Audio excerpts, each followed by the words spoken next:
လောကမှာအလေးလံဆုံးအရာဟာကျွန်တော်တို့လက်ထဲမှာစုပ်ကင်ထားတဲ့အရာတွေမဟုတ်ပါဘူး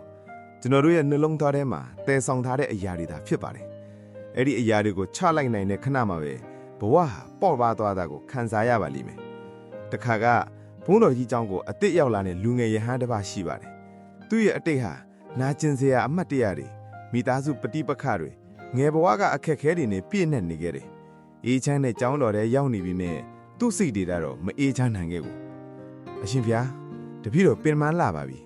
အတိတ်ကနာကျင်စရာတွေကတပည့်တော်ကိုဘယ်တော့မှမစွန့်ခွာတော့ဘူး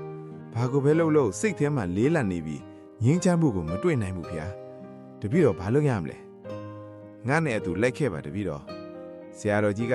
ဝေးလာတဲ့တောင်ကုန်းပေါ်ကအိမ်လေးတစ်လုံးကိုညွှန်ပြပြီးအဲ့ဒီမှာတည်တင်းထုံးနေတဲ့ဝါရင်ဆရာတော်ကြီးတစ်ပါးစီကိုလွှတ်လိုက်ပါတယ်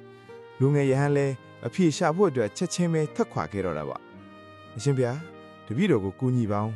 တပည့်တော်ရဲ့စိတ်ထဲမှာနာကျင်စရာအတိတ်ကိုမစ်ပြလို့မရနိုင်လို့ပါဖေ။ငါမင်းကိုအဖြေပေးပါမယ်။ဒါပေမဲ့အဖြေမပေးခင်ငါတို့တောင်အောက်ကရွာကိုစွမ်းစားကြွကြရအောင်။ဒီကြောက်တုံးကြီးကိုတခါတည်းတည်ခဲ့ပါ။လမ်းကလည်းကျန်းကြောက်တုံးကလည်းလီးလံလွန်းတော့လူငယ်ရဟန်းခန္ဓာကိုယ်တစ်ခုလုံးတုံရင်လာပါရဲ့။ဒါဟာသင်ငန်းစာတစ်ခုထိလိမ့်မယ်လေယုံကြည်ပြီးသူအားတန်းတဲလာခဲ့ပေမဲ့နောက်ဆုံးမှာတော့မောဟိုက်ပြီးဆက်မလျှောက်နိုင်တော့တဲ့အခြေအနေကိုရောက်သွားခဲ့တယ်။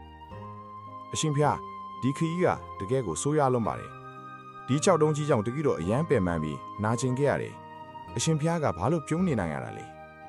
ဒီခကြီးကဘလို့လဲတတိတော့အယမ်းပင်ပန်းတာပေါ့ဗျာဒီကြောက်တုံးကြီးကအယမ်းလီးလံလွန်းလို့အရာရာကိုခတ်ခဲစေခဲ့တာပါဒါဆိုမင်းဘာလို့အဲ့ဒီကြောက်တုံးကိုမချပစ်ခဲ့တာလဲ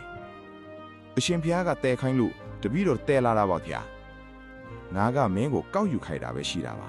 ဒလားလုံးတဲလာရမယ်လို့မပြောခဲ့ဘူးမင်းကသာဒါကိုတဲမဖြစ်မယ်လို့ကိုယ့်ဘာသာယုံကြည်ပြီးဒုက္ခခံခဲ့တာပေါ့ဒီခီးဟာမင်းရဲ့ဘဝပဲဒီကြောက်တုံးဟာမင်းရဲ့အတိတ်မင်းရဲ့နာကျင်မှုနဲ့တောကတွေပဲမင်းဒါတွေကိုအကြာကြီးတဲထားလို့မင်းဘဝခက်ခဲနေတာ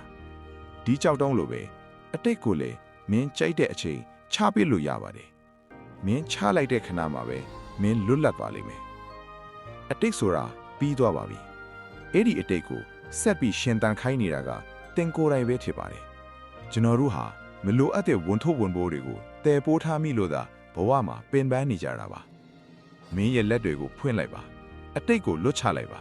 အဲ့ဒီအခါမှာငြင်းချမ်းမှုကတင့်စီကိုအလိုလိုရောက်လာပါလိမ့်မယ်